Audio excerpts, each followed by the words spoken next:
Hi there and welcome. I'm Jason, and this plant right here is called Salvia Bees Bliss. This is a native plant here in California.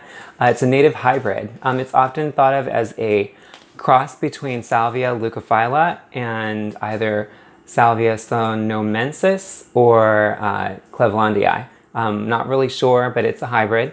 This plant is an evergreen perennial. It's an awesome plant. It's called Bees Bliss because it makes a lot of flowers. It does that in the spring. This plant grows to about 1 to 2 feet tall and about 6 to 8 feet wide. It's a great ground cover or spiller over a rock wall. It's super drought tolerant. This is a pretty cool plant. It is deer resistant. It's gopher resistant. This is a great addition to a xeric garden or California native garden. Bees, butterflies, hummingbirds love the flowers. The flowers, when they bloom in the spring, they come up on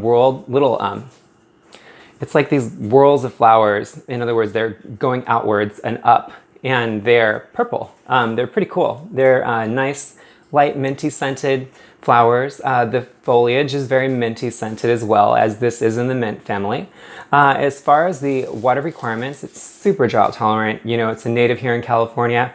It wants full sun to sun as far as the lighting. As far as the fertilizer, you really don't need to fertilize it. All the nutrients it needs are in the soil. Feel free to mulch it in the fall. That's always good for plants. If you do so, just don't mulch on the crown or the base of the plant, which is like right where the bottom of the plant meets the soil. Come out like a couple inches when you mulch around there, and it really insulates the roots and it provides nutrients over the cool season.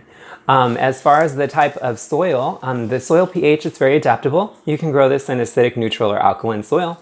As far as the type of soil, though, you want well-draining soil. So you want loam soil, sandy soil.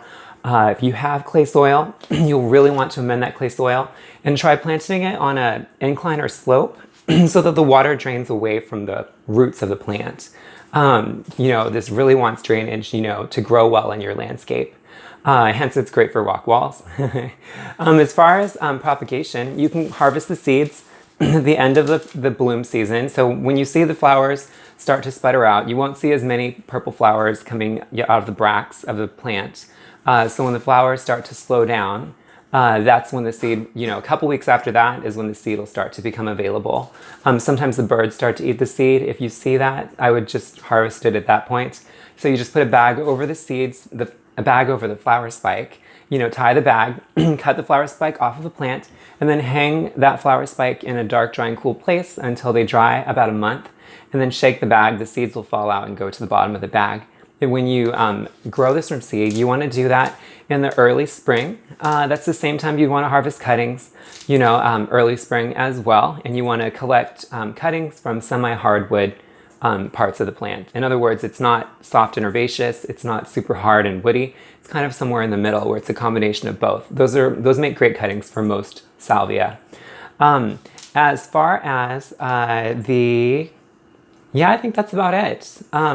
This is Salvia Bees Bliss. If you have any questions about it, please feel free to let me know in the comments below. And if you haven't subscribed and you like updates on my newest videos and more plant care info, please click that subscribe button. And once again, my name is Jason. Thanks so much for hanging out.